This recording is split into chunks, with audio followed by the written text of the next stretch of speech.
Ujú.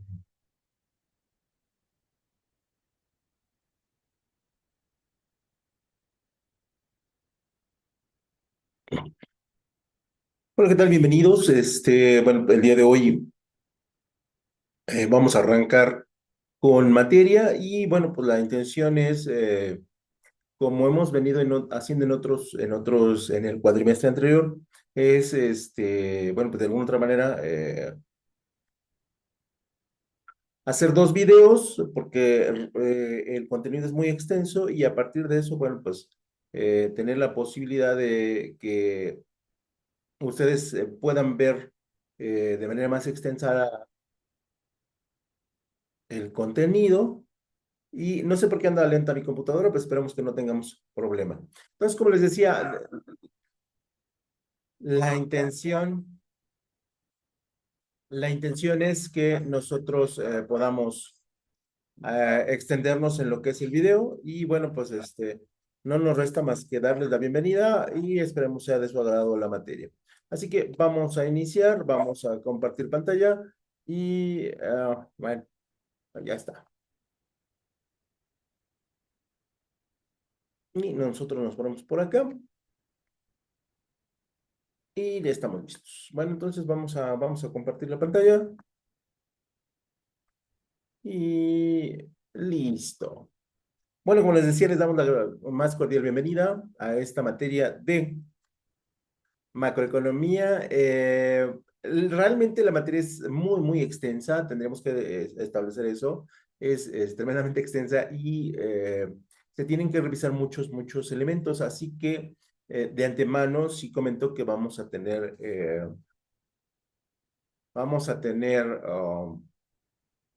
Disculpen, es que están tocando, una disculpa y me desconcentran. Vamos a tener muchas actividades que ustedes van a tener que realizar pues, para poder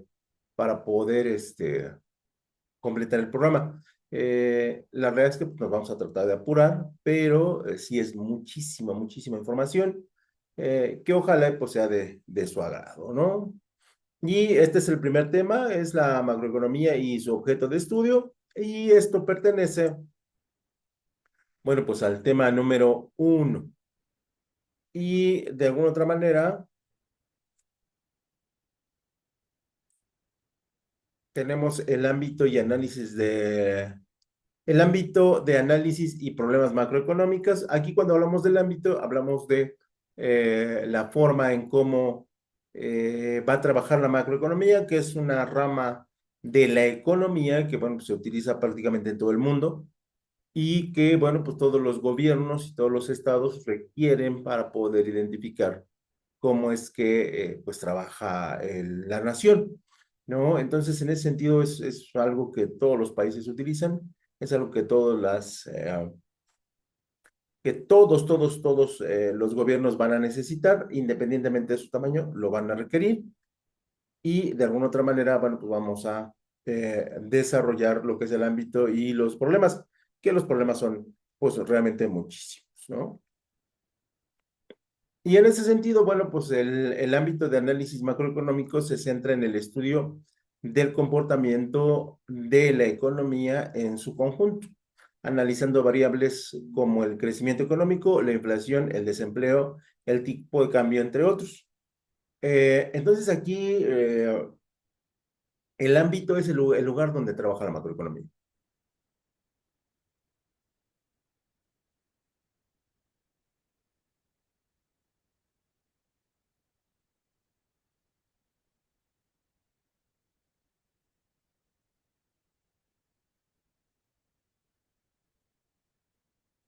Y bueno, por lo tanto, disculpen, es que hay muchísimo ruido acá afuera.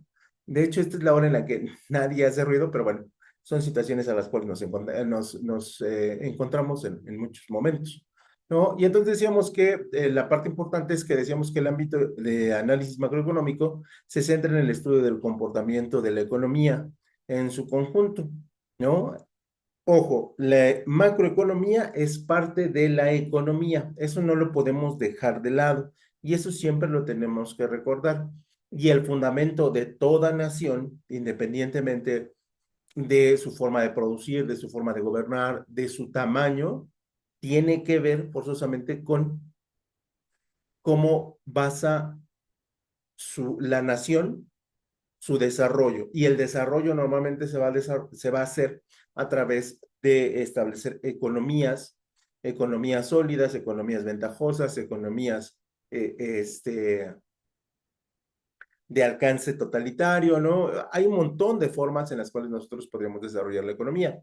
Entonces, ojo, la macroeconomía depende de la economía y a partir de ahí, una vez que nosotros entendemos que es una división de la economía, nosotros vamos a entender que va a ser una fuente de análisis constante, prácticamente los 365 días del año, donde vamos a analizar, primero que nada, nosotros medimos la riqueza de una nación a través de su crecimiento económico, ¿no?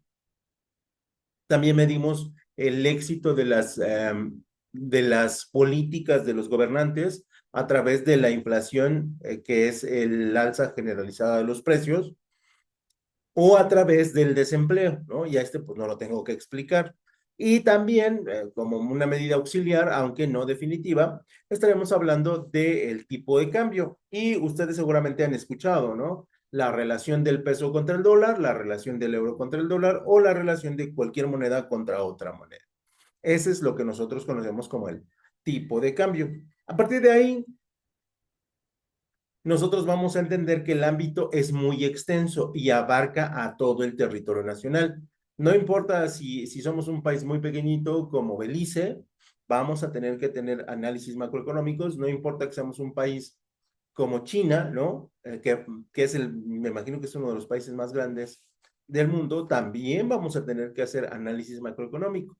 Por lo tanto, eso nos implica una problemática y la problemática es que lo que sucede en la macroeconomía afecta a toda la economía, ¿no? Si hablamos de la inflación, hablamos de, como habíamos dicho en la diapositiva anterior, de el alza generalizada de los precios y un alza generalizada implica una situación desfavorable para la población, ¿no? Si hablamos del desempleo, hablamos de una situación desfavorable para la población. Y si hablamos del crecimiento económico, hablamos de una situación que no es agradable, ¿no? En México, por ejemplo, nosotros hemos tenido crecimientos económicos realmente pequeños, ¿no? 3, 4, 2%, 1%, ¿no? O por lo menos esos son los recuerdos que ahorita tengo. Y bueno, pues es un crecimiento pequeño considerando el tamaño de la nación, considerando la población y considerando un buen de factores.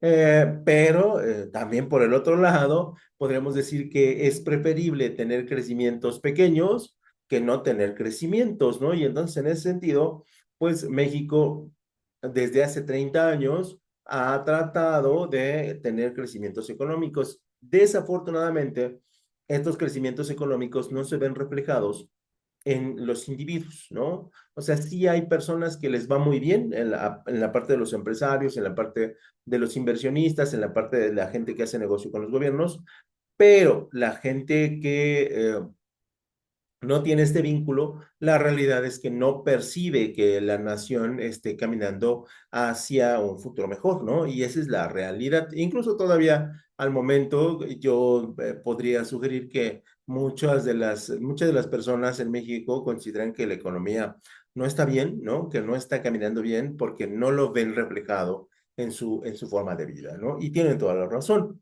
Así que esa también es una problemática que tiene la macroeconomía, ¿no?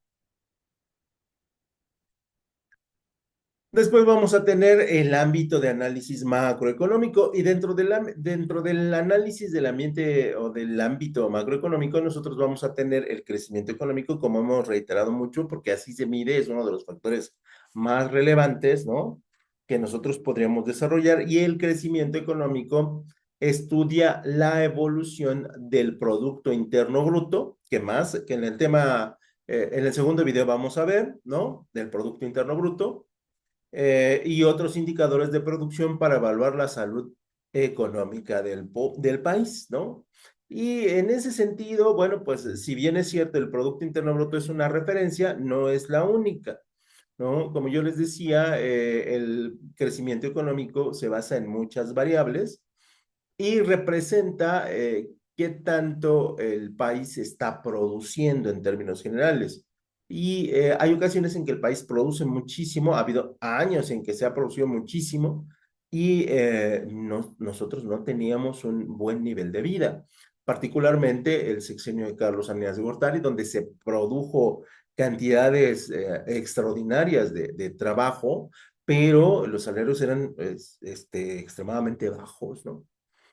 Andábamos, si no me equivoco, por ahí de los 50 pesos, y si no, ahorita les checo. Y entonces, estos factores siempre han sido redundantes a la hora de nosotros establecer el crecimiento económico, ¿no? Entonces, estos elementos,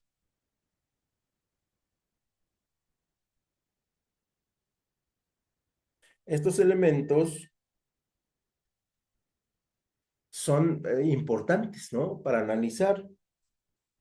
Y de alguna otra manera, si nos ayudan a poder determinar qué tan bien estamos, ¿no? Y de alguna otra manera, tendríamos diferentes elementos eh, para poder establecer ciertos factores. Pero, por ejemplo, nada más por mencionar algo, en 2010 teníamos un salario de 57.46 pesos. Y estamos hablando de Carlos Ernest de Gortari, un periodo mucho más anterior, ¿no? Estamos hablando de finales de los 90, si no me equivoco, ¿no? Y si la memoria no me falla. Entonces ahí sí tenemos salarios muy bajos, se produjo muchísimo, había mucho trabajo, pero la gente pues, no le alcanzaba, ¿no? Entonces, por eso es importante que nosotros analicemos el número de productos que se producen en un país y el número de productos que se consumen en un país, ¿no? Hoy, por ejemplo, con la apertura económica que el país ha tenido, ¿no? Por necesidad o por la fuerza, nosotros consideramos que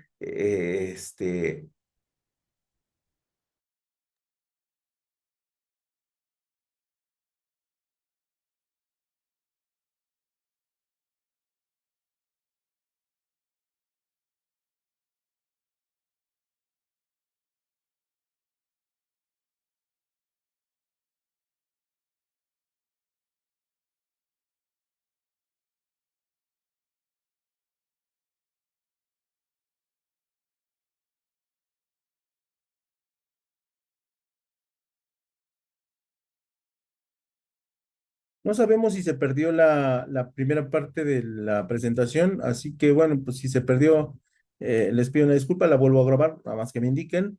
Es una vez que lo vean. Y decíamos que, bueno, pues el crecimiento económico mide de alguna otra manera muchos factores que nosotros tenemos que analizar. Y a partir de ahí, bueno, pues es que la macroeconomía tiene que mover muchos mecanismos para que estos elementos se logren, ¿no? Otro elemento que nosotros tenemos que medir en la macroeconomía es, por ejemplo, la inflación, que decíamos es el alza generalizada de los precios durante un periodo que normalmente es de un año. Esto quiere decir que si nosotros compramos un kilo de huevo en enero, nos costará 45 pesos y ese mismo kilo de huevo para diciembre de ese año no va a costar 45 pesos. Seguramente estará, pues sí, en el mejor de los casos, en 46, 47 pesos, que solamente es una referencia, no quiero decir que este sea el precio original, ¿no? Pero en el peor de los casos podría subir a los 50, a los 60 o a los 70 pesos, como es el caso particularmente del aguacate, que aquí tiene pues, factores como externos de exportación que hacen, o la papa, que hacen que el producto siempre tenga un precio alto, o, por ejemplo, para el caso de la papa, tenga curvas muy pronunciadas, donde en ocasiones es muy cara y en ocasiones pues, está en un precio de 10 pesos, que sería lo más justo, ¿no? Pero, por ejemplo, el caso del aguacate, el caso de la fresa, el caso, por ejemplo, de las semillas como el piñón, ¿no? Que seguramente ustedes tienen mucho que no ven un piñón ahí como a la venta, y no es porque no tengan dinero, simplemente porque el empresario, el comerciante dice esto es muy caro y nadie lo va a comprar, ¿no? Entonces, esa es una de las variables, ¿no? Y por otro lado tenemos la deflación, que sería un elemento que es mucho más difícil de perseguir en las economías, pero que de alguna otra manera también está presente. Así que pues, nosotros siempre nos preocupamos por la parte de la inflación y tratamos de sujetarla, ¿no? Si la inflación se dispara, normalmente el desempleo cae, ¿no? O sea, no hay una relación directa.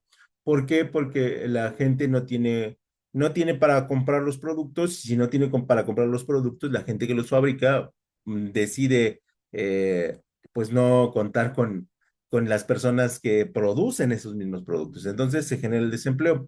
Por eso hay que tener mucho cuidado con esa parte, ¿no? Y en términos generales, el desempleo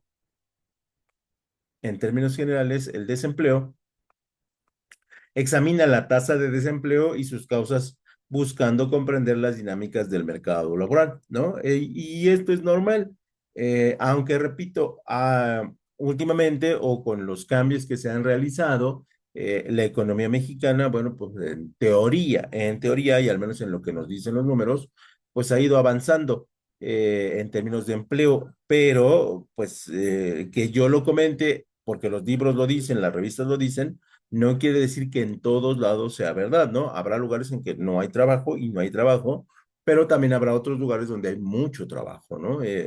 Pero en realidad la macroeconomía debería de utilizar pues, a todo el territorio nacional para brindar esa oportunidad, ¿no? Entonces, el desempleo también es importante.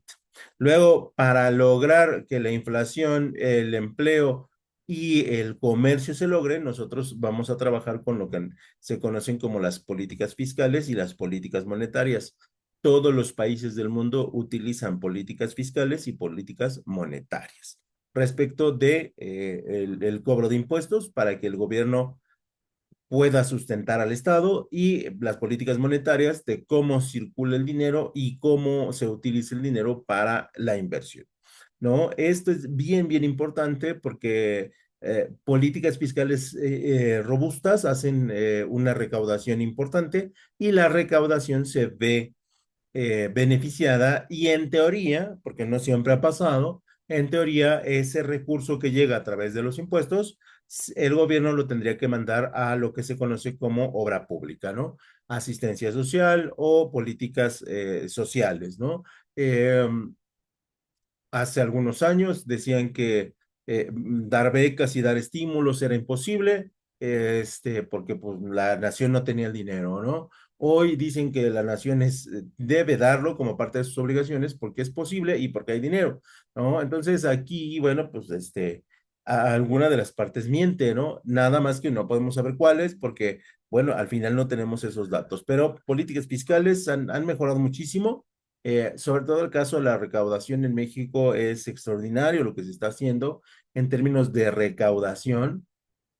eh, y en términos de políticas monetarias, pues ahí sí estamos todavía un poquito débiles, porque todavía nuestra economía no es tan fuerte, pero en ese camino está, ¿no? Ojalá y los elementos internos y los elementos externos le permitan al país consolidar sus políticas fiscales y sus políticas monetarias. Otro elemento que estudia la macroeconomía es el comercio internacional y la balanza de pagos. El comercio, pues es obvio, ¿no? En una economía que hasta 2024 era globalizada, ¿no? Pues había una relación, una dependencia y una necesidad por producir diferentes productos para los diferentes tipos de naciones. Y digo hasta 2024 porque los Estados Unidos determinaron que el comercio internacional, no es bueno, ¿no? La globalización económica no es buena si es que no les beneficia. Y entonces a partir de ahí vamos a ver eh, ciertas políticas que no ayuden al comercio internacional. Pero en ese sentido, México ha trabajado durante los 30 años en hacer comercio, ¿no? En hacer comercio con todas las naciones del mundo y esto con la intención de, bueno, pues producir, esto con la intención de generar trabajo y esto con la intención de traer muchísimos productos, ¿no? Y yo les puedo asegurar como dato que hay por lo menos dos marcas, por cada producto que a ustedes se les ocurra, ¿no? O sea, si hablamos de televisiones, hay por lo menos dos marcas, aunque hay muchísimas más. Si hablamos de teléfonos, hay por lo menos 10 marcas. Si hablamos de computadoras, hay por lo menos 20 marcas. Y aquí depende de la capacidad y poder económico de la persona para ver qué se compra, ¿no? Pero en realidad una persona puede comprarse una laptop desde 5,000 pesos, ¿no? Hasta una laptop de 110,000 pesos, ¿no? O sea, ya depende del presupuesto, ¿no? Y obviamente, bueno, pues en ese en esa variación, bueno, pues estarán las especificaciones y la calidad y un montón de cosas que se utilizan, ¿no? Entonces, el comercio internacional hoy en día, pues es muy fuerte, ¿no? Es muy fuerte en México, es muy dinámico. Y bueno, en el sexenio pasado se construyó el tren interoceánico, una, una adaptación a un canal, ¿no? A lo que nosotros conocemos como el Canal de Panamá, que le va a permitir cruzar vía férrea, contenedores, ¿no?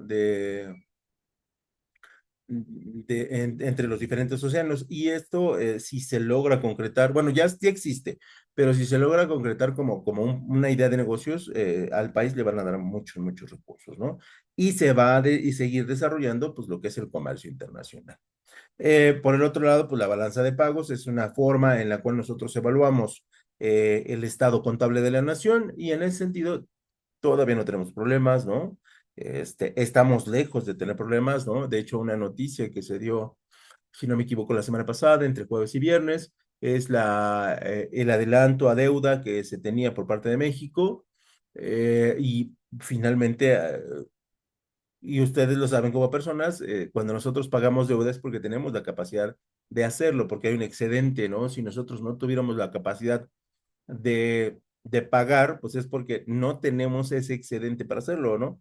Entonces, eso habla muy bien de las finanzas de México, de la balanza de pagos y habla muy bien de la recaudación fiscal y de la dinámica que México está teniendo. Repito, eh, por lo menos en la Ciudad de México, por lo menos en la Ciudad de Querétaro, por lo menos en la Ciudad de Toluca, vemos dinamismo económico. El Estado de México, bueno, ni se diga, aunque tiene sus condiciones muy particulares, ¿no? Pero es un estado realmente rico que nunca lo han tratado bien y bueno, pues es una cuestión política, ¿no?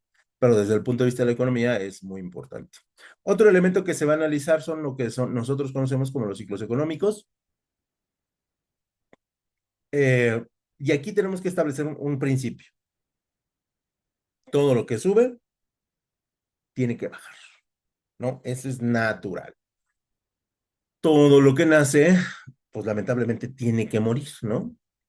Y en las naciones, los ciclos económicos estudian la actividad económica y cómo es que hay momentos que pueden ser a corto o a largo plazo, hay momentos en que la economía está muy bien, pero cuando llega a su punto más alto, la economía tendrá que bajar, es su naturaleza, es la forma en cómo suceden las cosas.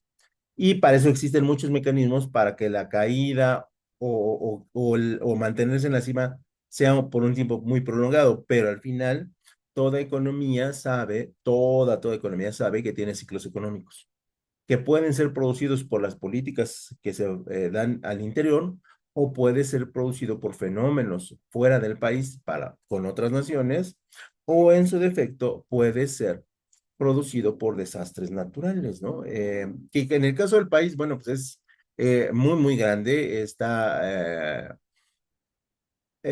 muy grande y aparte tiene mucha infraestructura y eso ayuda mucho en los casos del desastre.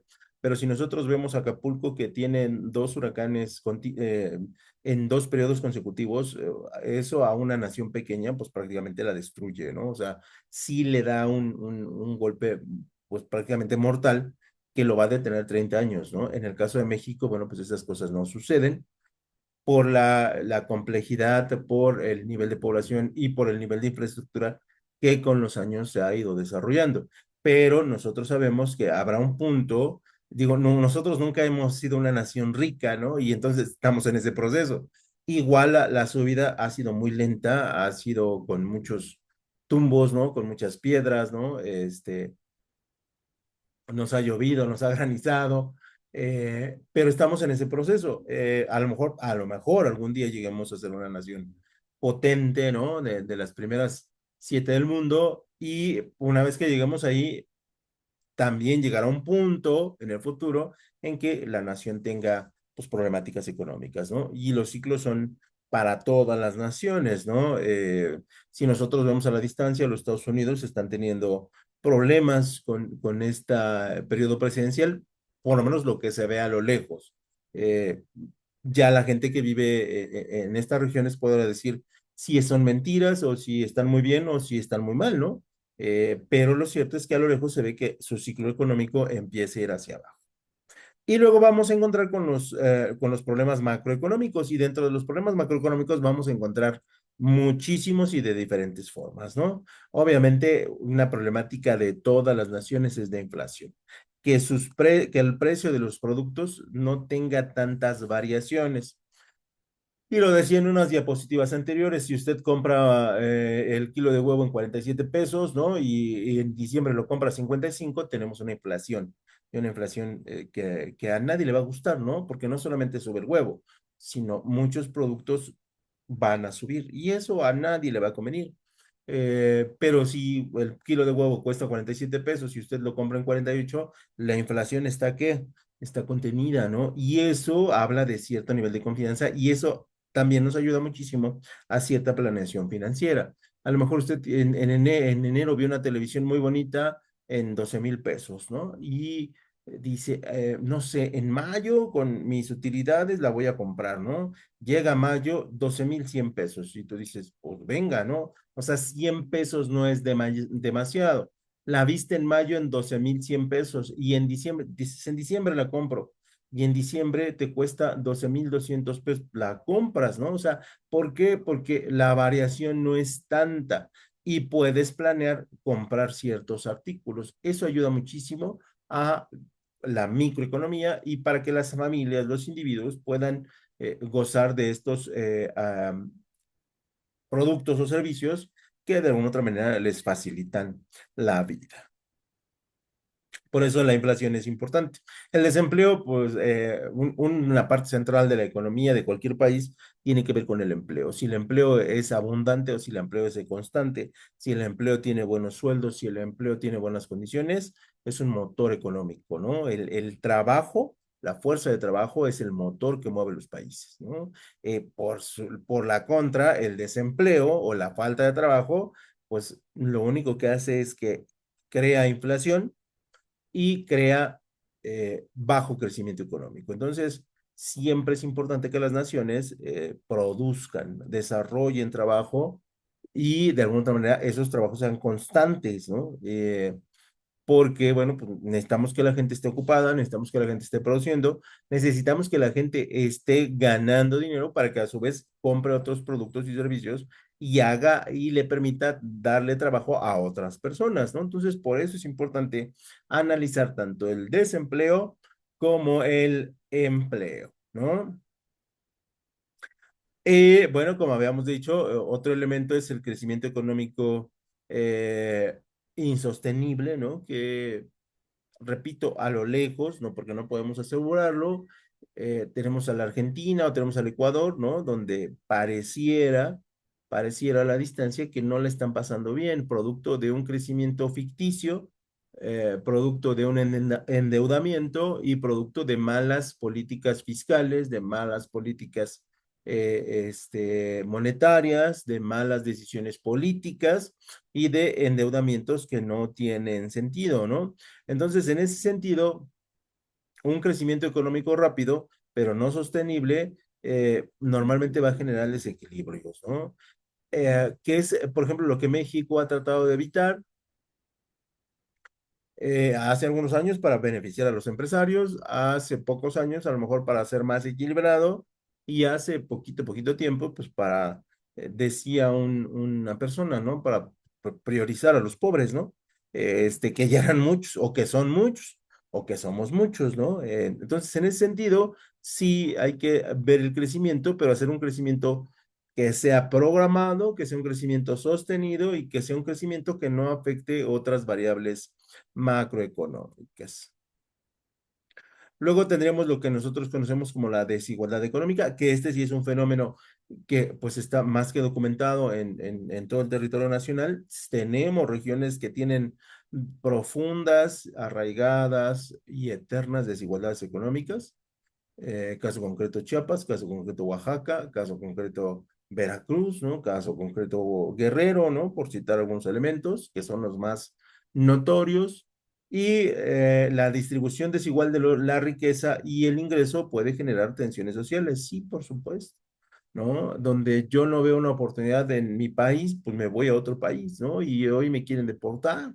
Aunque le he aportado a ese país mi trabajo, mi sudor, mi conocimiento y mi experiencia, me quiere deportar, ¿no? Y yo no he construido una vida en mi país de origen, ¿no? Porque no me dio la oportunidad, que sería la menor problemática que tengamos, ¿no? Pero también hay otras problemáticas que a mí me parecen más graves, como la de soy muy inteligente, soy muy creativo, soy un investigador, tengo proyectos importantes en la parte científica, busco apoyo en la nación y no me lo dan. Y entonces llega una nación y me dice, yo te doy el apoyo que necesitas y me voy. Y entonces hago rica a otra nación y no a la nación que me vio nacer. Allí están las desigualdades económicas, ¿no? Desigualdades económicas, que haya personas que tienen mucho, mucho, mucho, mucho para desperdiciar y haya personas que no tienen absolutamente nada. Y algunos dirán que es porque ellos han querido, pues en una pequeñísima parte podrían tener razón, pero en la mayoría de los casos el sistema está diseñado para que, o el sistema estaba diseñado para que el pobre se mantenga pobre y el rico se mantenga rico, que nosotros conocemos como el neoliberalismo, ¿no? Y que, bueno, pues pareciera, ¿no? Porque no lo podemos saber con certeza, que en este país está desapareciendo. Aunque, bueno, pues estamos en ese momento de transición, ¿no? De ser de ser una nación, pues sometida a tratar de, pues, liberarnos un poquito las ataduras, ¿no? Si bien no todas, si bien no soltarnos por completo, porque pues no le convienen a otras naciones, lo cierto es que sí tratamos de aflojarnos las correas que nos están atorando, ¿no? Y una forma de que una nación sea justa es que la desigualdad entre ricos y pobres, pues, tenga que ver con reales oportunidades de vida, ¿no? Y con reales oportunidades de progreso y con reales justicias sociales para las personas que sí lo intentan todos los días, ¿no? Luego, pues aquí tenemos varios desequilibrios externos, tenemos dos guerras, aunque algunos dirán que la de las de Israel está en pausa o ya terminó, pues es una guerra activa todavía, y tenemos pues, la guerra entre Ucrania y Rusia, ¿no? Que si bien es una guerra pues, lejana, en algún punto toca, ¿no? Este, ¿Por qué? Porque las naciones requieren muchos materiales y si una nación lo requiere y te va a pagar bien, pues le mandas, ¿no? Caso muy concreto, por ejemplo, Ucrania, la papa. No sé si dieron cuenta que hace 2 años la papa empezó a subir muchísimo de precio. Y pues era porque la mayoría de la papa se estaba yendo a territorio ucraniano, sobre todo para la atención del ejército, soldados y todo este despliegue militar, ¿no? Y ahorita, bueno, pues se aumentó el consumo de papa y no sé si lo han notado, no sé si han ido al mercado, pero el consumo del precio ha disminuido. Como decíamos, bueno, tenemos lo que son los ciclos económicos, de los cuales ya habíamos mencionado, y tenemos lo que es el análisis macroeconómico, donde el análisis macroeconómico utiliza datos y modelos para comprender cómo interactúan las diferentes variables económicas y para evaluar el impacto de las políticas que nosotros desarrollamos, ¿no? Si nosotros votamos por más carreteras, es una decisión que va a afectar posiblemente positiva o negativamente a una nación. Si nosotros hablamos de salud, pues tenemos que tener que ser muy conscientes porque nosotros somos los que votamos, ¿no? Si hablamos de seguridad, nosotros debemos estar conscientes de que pues, se le va a mandar recurso a la Guardia Nacional, al Ejército, a la Marina, ¿no? A las policías, y que se, por fuerza se van a desatender algunas otras necesidades, ¿no?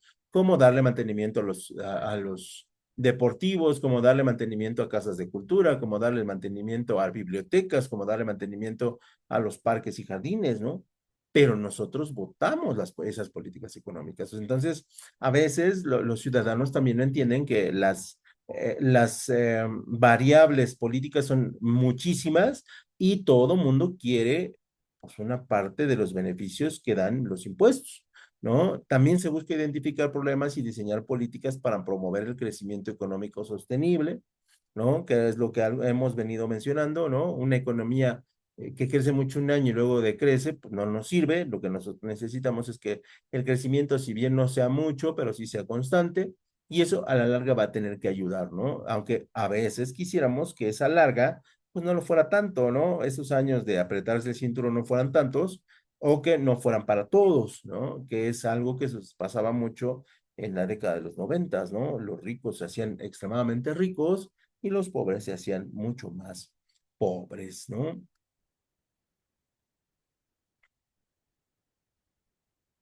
Luego tenemos lo que son las teorías económicas y macroeconómicas, y dentro de las teorías económicas y macroeconómicas, lo que nosotros vamos a tener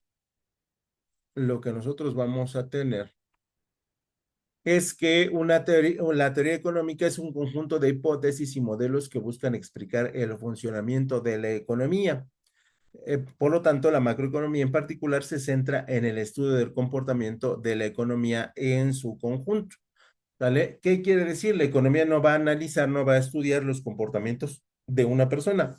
No, la economía va a estudiar el comportamiento de todas las personas en el país y por qué compran lo que compran y por qué adquieren lo que adquieren, ¿no? Entonces, no va a analizar cuánto turismo tiene la Ciudad de México, sino va a analizar cuánto turismo llega a México por parte de todos los estados de la República.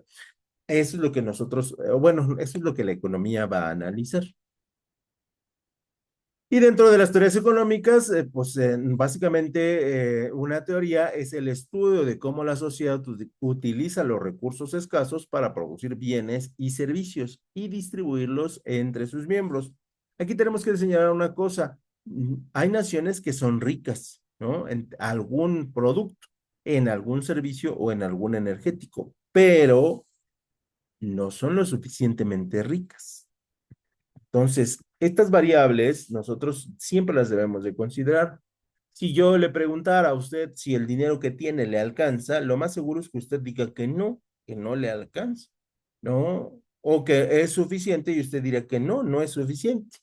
Porque en realidad no hay dinero que sea suficiente para las necesidades de una persona, ¿no? Y a partir de más dinero, más necesidades o diferentes necesidades en términos de costo. Y por lo tanto, no, nunca hay dinero que alcance. Lo mismo le sucede a las naciones. Las naciones, por mucho dinero que tengan, no alcanza para cubrir todas las necesidades de todas las personas, aunque se quiera. ¿No? Hay ocasiones en que es prácticamente imposible y entonces los gobernantes tienen que identificar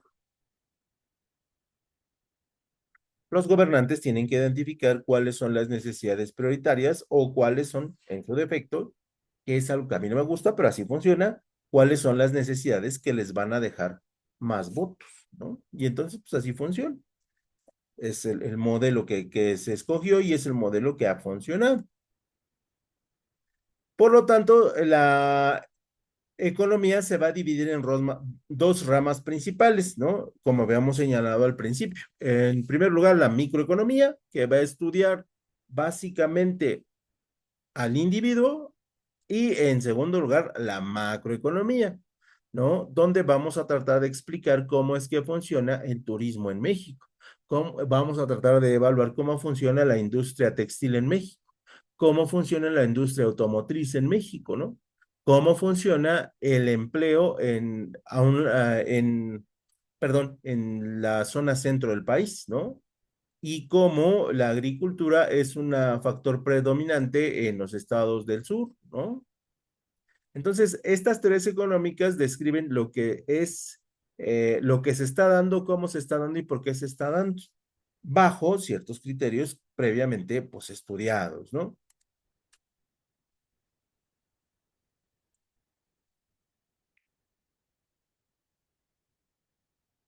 Luego nosotros vamos a hablar de los modelos y variables macroeconómicas y dentro de los modelos y variables macroeconómicas, los modelos son representaciones simplificadas de la realidad económica, mientras que las variables son los indicadores que miden aspectos claves de la economía, ¿no?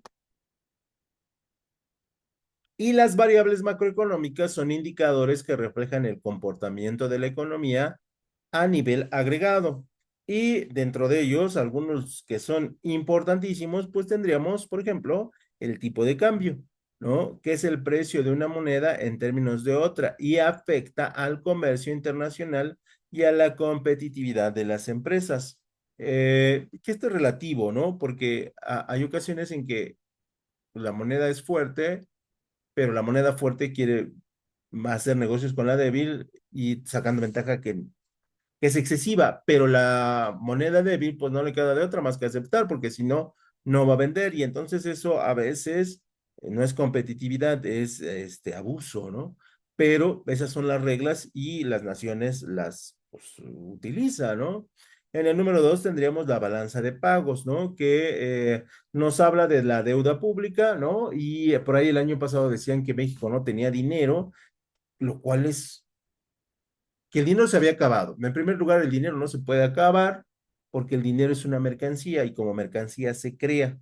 En segundo lugar, el dinero no se puede acabar porque el dinero se imprime, ¿no? Como mercancía, se produce y lo sustenta la soberanía del país.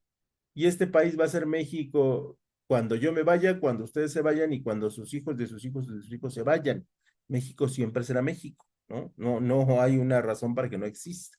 Entonces, la deuda pública es la deuda del gobierno con sus ciudadanos y con el resto del mundo, ¿no? Y en México sí tenemos deuda pública importante, tenemos deuda con otros países importantes y tenemos deuda con algunos organismos internacionales, pues que se les tiene que pagar, ¿no?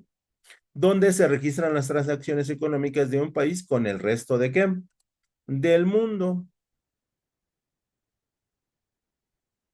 Y luego tenemos los modelos y variables macroeconómicas y dentro de los modelos macroeconómicos decimos que son las representaciones simplificadas de de la realidad económica que se utiliza para analizar la interacción de diferentes variables y poder predecir el comportamiento de la economía.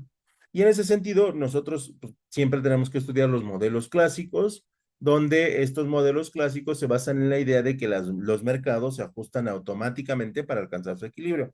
Mentira, ¿no? Pero es un modelo clásico que funcionó hace muchos años, ¿no? Con los padres de la economía, ¿no? David Ricardo decía la mano invisible regula la economía de manera automática, pero bueno, pues eso ya no está pasando, ¿no? Hoy, si bien es cierto, a pequeña escala funciona, en una gran escala este modelo ya no nos sirve, no se regulan, ¿no? Porque incluso pareceríamos que estábamos en la selva, ¿no? Y el más fuerte se come al más débil. Luego tendríamos el modelo keynesiano, que se centra en la demanda agregada y la intervención del gobierno para estabilizar la economía, ¿no? Alguien va a llegar y me va a decir, las televisiones ya no cuestan 10,000 pesos, ahora todas las televisiones cuestan 100,000 pesos. Y el gobierno va a decir, ah, ¿no? Sacamos las televisiones, el kilo de azúcar, supongo, y esto solamente debe estar en 20 pesos, ¿no? Es un ejemplo. Pero no puede llegar a la tienda de tu esquina y decir, me da un kilo de azúcar y te digan, está en 400 pesos, ¿no? Y aquí el modelo keynesiano nos dice, no, el gobierno debe estar vigilante de ciertas cosas que deben de ser de alguna otra manera accesibles para toda la población para que éstas puedan sobrevivir, ¿no? Y ahí el gobierno va a estabilizar la economía, ¿no? Esto para los neoliberales es como una bofetada, ¿no? Y es como si le echaras agua bendita, ¿no? Se empiezan a retorcer. Entonces ahí, bueno, este modelo es eh, mucho más dúctil, ¿no? En términos de lo que se necesita, y bueno, esta diapositiva se me pasó. Y luego tenemos el modelo oferta y demanda agregada, ¿no? Donde ya nosotros vamos a encontrar leyes de la oferta y la demanda, donde analiza la interacción entre la oferta y la demanda agregada para determinar los niveles de producción y de precio, que es fundamental para las empresas. Y luego tendríamos los modelos ISLM, donde el modelo keynesiano que analiza las interacciones entre el mercado de bienes y el mercado financiero. O sea, ya estamos ampliando la intervención del Estado y decimos también hay que hacer una intervención entre el mercado de bienes y el mercado financiero, porque si no, luego, bueno, ocurren cosas feas. Y luego tenemos los modelos de crecimiento económico, que estudian los factores que determinan el crecimiento a largo plazo de una economía. Que desafortunadamente en México, bueno, pues se quería crecer, pero siempre se quería crecer pequeñito. En primera, porque se dictaban ciertas políticas, ¿no? Algunos dicen que del extranjero, otros dicen que por parte de los empresarios, pero lo único cierto es que sí, el crecimiento siempre era pequeñito, aunque tuviéramos el potencial para crecer más. Y en ese sentido, la intención radica en que la macroeconomía es un conjunto de técnicas, es un conjunto de modelos, es un conjunto de factores de análisis que nos va a permitir a nosotros entender qué es lo que está pasando con el empleo, los precios, las oportunidades, los productos y el acceso a servicios en cualquier nación, ¿no? Hay ocasiones en que funcionan muy bien, hay ocasiones en que funcionan muy mal, y aquí depende mucho de la coordinación política, ¿no? La macroeconomía y la política están estrechamente ligadas, están muy ligadas y de alguna otra manera, bueno, pues siempre hay que observar el entorno político para determinar las variables económicas, ¿no? Entonces, en este pequeño primer tema, pues damos un bosquejo general a lo que busca la economía a través de la macroeconomía y cómo es que la macroeconomía pues es importante para analizar qué es lo que está pasando, cómo está pasando y por qué está pasando. Y bueno, sin más por el momento, me despido agradeciéndoles su atención y si tienen alguna duda, con mucho gusto en la clase Zoom lo vamos a resolver. Por su atención, mil gracias y espero que estén muy bien.